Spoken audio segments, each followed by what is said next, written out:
বাড়িতে গ্যাস শেষ হয়ে গেছে আর বাংলাদেশে তো এখন গ্যাসের অনেক সংকট আর বর্তমানে গ্যাসের দামও কিন্তু খুব বেশি। গ্যাস নাই তো কি হয়েছে, গ্রামের বাড়ি মাটির চুলা তো আছেই, তো মাটির চুলাতেই হচ্ছে রান্না করব। কিন্তু যখন রান্না করতে গিয়েছি তখন কারেন্টও চলে গেছে। টর্চ লাইট কাঁধে নিয়ে কি পরিমাণ যুদ্ধ করে যে আজকে রান্নাটা করলাম, ভিডিওটা দেখুন। আসসালামু আলাইকুম, সবাই কেমন আছেন? বেলায় কম বেশি আমাদের সবারই ক্ষুধা পেয়ে যায়। বাড়িতে তো গ্যাস নাই, তো গ্যাস নাই কি হয়েছে, আগেকার মানুষেরা কিন্তু সকল ধরনের রান্নাই মাটির চুলাতেই করতো। ছোট বোন পেঁয়াজ কেটে দিচ্ছিল। মজার কথা কি জানেন, ওই দিন আমি রান্নাঘরে ঢুকছি আর কারেন্ট চলে গেছে। আর ঘরে গিয়ে দেখি দেশি ছোট ছোট মুরগির ডিম, এই ডিম দিয়ে তো নুডলস রান্না করা যাবে না, তাই চলে গেলাম খোয়ারে। হাঁসের খোয়ারে ডিম ছিল, তো বিকেলে উঠাতে মনে নেই। মা বাড়িতে থাকলে কখনো এইভাবে হাঁসের খোয়ার থেকে ডিম নিতে দিত না, কারণ হাঁসগুলো অনেক আরামে ঘুমিয়েছিল। তো দুইটা ডিম ছিল, আমি দুইটা ডিমই একে একে বের করে নিব। গ্রামের বাড়িতে থাকার কিন্তু অনেক উপকারিতা। তখন মেহমান আসলে দেশি হাঁস মুরগি দিয়ে খুব সুন্দরভাবে আপ্যায়ন করা যায়। তারপর হচ্ছে যেমন হাঁস মুরগি থাকলে ডিম কিনে খেতে হয় না। আমাদের বাড়িতে সব সময় হাঁসের ডিম নয়তো মুরগির ডিম থাকবেই। যাই হোক, দুইটা ডিম বের করে নিয়েছি। এখন তাড়াতাড়ি আমি খোয়া লাগিয়ে দিব, কারণ রাতের বেলায় হাঁস বের হয়ে গেলে সমস্যা। পুরা বাড়ি অন্ধকার হয়ে আছে।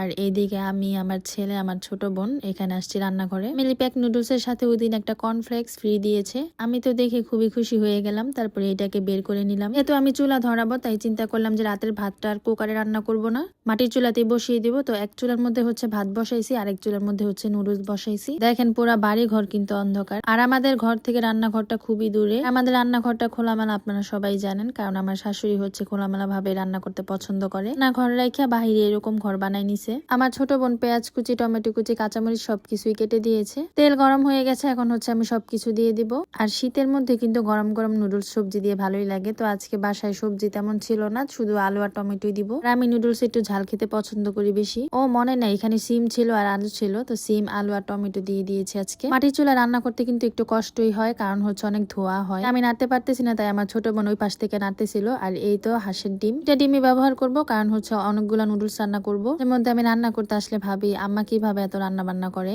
আর আপনারা খেয়াল করে দেখবেন, গ্যাসের চুলার রান্না কিন্তু মজা হয় না, মাটির চুলার রান্নার স্বাদটা একটু অন্যরকম হয়। এই তো সুন্দর করে আমি হচ্ছে ডিম, আলু, সিম সবকিছু একসাথে ভেজে তারপর হচ্ছে ডিমের মধ্যে একটু ম্যাগি মশলা দিয়ে দিলাম। আমি হচ্ছে আমার স্টাইলে আমি রান্নাটা করি। আর নুডলস সিদ্ধ করে পানি ফালাই না, কারণ আমার মনে হয় যে ওটার মধ্যে ভিটামিন যা থাকে সবই চলে যায়। হচ্ছে এইভাবে নুডলসটা কষায় রান্না করে ফেলি। ডিম ভাজা হয়ে গেলে এখানে টমেটো দিয়ে দিলাম। ওইদিকে কিন্তু ভাত রান্নাও হয়ে যাচ্ছে। আর হচ্ছে আমি পরিমাণ মতো পানি দিয়ে দিব, যাতে নুডলসটা সিদ্ধ হয়। আমি এভাবে রান্না করতে করতে মোটামুটি আমার একটা আন্দাজ হয়ে গেছে।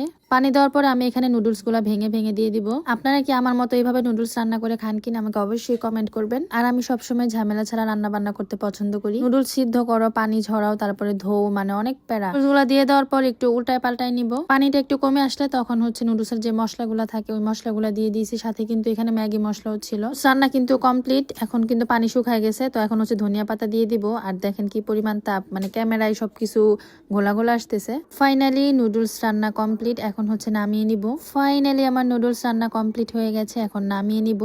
আমার নুডলস কিন্তু ঝরঝরাই আছে। এই সিম্পল রান্নাটা কিন্তু আমি আমার শাশুড়ির কাছ থেকে শিখছি। এত সিম্পল ভাবে রান্নাটাকে এত ঝামেলা করার কোনো মানেই হয় না। রান্না শেষ হয়ে গেছে, এখনো কারেন্ট আসেনি, বুঝেন। কারেন্টের সাথেও আজকে শত্রুতা হয়েছিল মনে হয়। যাই হোক, রান্না শেষ, এখন আমি বেড়ে ঘরে নিয়ে যাব। আগের দিনের মা চাচিরা কিন্তু অনেক কষ্ট করছে। যেমন ধরেন যে কোনো কিছু রান্না করতে হলে মাটির চুলায় দৌড়ায় যাইতে হয়েছে। গ্রামে কিন্তু ঘরে ঘরে গ্যাস প্রচলনটা কিন্তু বেশি দিন হয় নাই। গ্রামে কিন্তু আগে আমরা যখন ছোট ছিলাম তখন দেখতাম একটু দুধ জাল করার জন্য হইলেও দৌড়ায় কিন্তু মাটির চুলাতে যাইতে হইতো। আর দেখতাম অনেকেই হচ্ছে ঘরে ঘরে নাইয়া চুলা বানায় নিত।